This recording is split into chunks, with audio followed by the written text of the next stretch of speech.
Orange തൊലി വിളയിക്കാൻ നമുക്ക് എല്ലാവർക്കും അറിയാം. പ്ലം കേക്ക് ഉണ്ടാക്കാൻ നേരത്ത് ഒഴിച്ചുകൂടാൻ പാടില്ലാത്ത ഒന്നാണിത്. ഇതേപോലെ ഉണക്കി കുപ്പിയിലാക്കി നമുക്ക് സൂക്ഷിക്കാം. കുപ്പിയിലാക്കണമെന്നില്ല, നമ്മൾ ആ എടുത്ത സിറപ്പിനകത്ത് നിന്ന് എടുത്ത് അതേപോലെ തന്നെ ഉപയോഗിക്കാവുന്നതേ ഉള്ളൂ.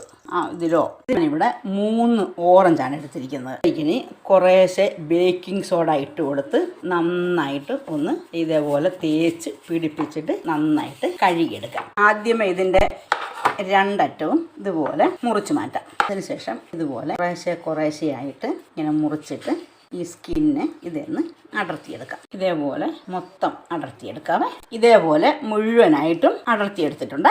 ഇനിയും ഇത് ഒരു സോസ് പാനിലേക്ക് ഇടാം. ഇതിലേക്ക് ഇത് മുങ്ങിക്കിടക്കുന്ന രീതിയിൽ വെള്ളം ഒഴിച്ചു കൊടുക്കാം. ഇതേപോലെ മുങ്ങിക്കിടക്കണം. മുങ്ങിക്കിടന്നിട്ട് ഒരു 8 മിനിറ്റ് നേരം നല്ല ഫ്ലെയിമിൽ വെച്ച് തിളപ്പിക്കാം. 8 മിനിറ്റ് നേരം തിളപ്പിച്ച് കഴിഞ്ഞു. ഇനി നമുക്കിത് ഓഫ് ചെയ്തിട്ട് ഇതൊരു അരിപ്പയിലേക്ക് അരിച്ചെടുക്കാം. അരിപ്പയിലേക്ക് അരിച്ചൊഴിച്ചിട്ട് ഇനി നമുക്ക് തണുക്കാൻ വെക്കാം. ഇനി ഓരോന്ന് എടുത്തിട്ട് ഇതിൻ്റെ അകഭാഗം ഇങ്ങനെ വെച്ച് കളയണം.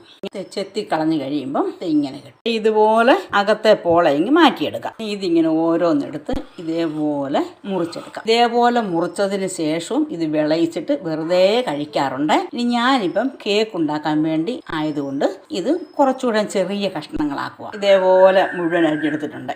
ഇനി ഇത് ഒരു സോസ് പാനിലേക്ക് ഇതിലേക്ക് ഒരു 1/4 കപ്പ് വെള്ളം ഒഴിച്ചു കൊടുക്കുക. 3/4 കപ്പ് മുതൽ 1 കപ്പ് വരെ പഞ്ചസാര ഇട്ട് കൊടുക്കുക. ഇത് അടുപ്പേ വെച്ച് നന്നായിട്ടൊന്ന് ഉരുകി വരട്ടെ.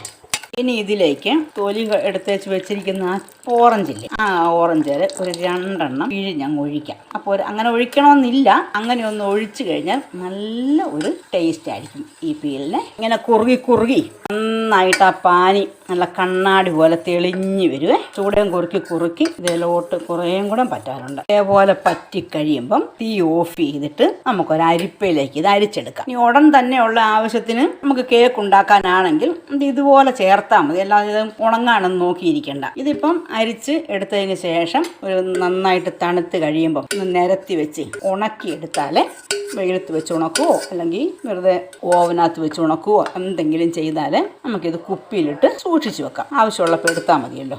ഈ ചാനൽ കണ്ടുകൊണ്ടിരിക്കുമ്പം സബ്സ്ക്രൈബ് ചെയ്യാത്ത ആരെങ്കിലും ഉണ്ടെങ്കിൽ ഒന്ന് സബ്സ്ക്രൈബ് ചെയ്ത് സപ്പോർട്ട് ചെയ്യണേ. ഇത് വേണമെങ്കിൽ ഇതുപോലെ കുപ്പിയിലിട്ട് വെക്കാം, അല്ലെങ്കിൽ ഉണങ്ങിയതിന് ശേഷം നമുക്ക് കുപ്പിയിലിട്ട് വെക്കാം.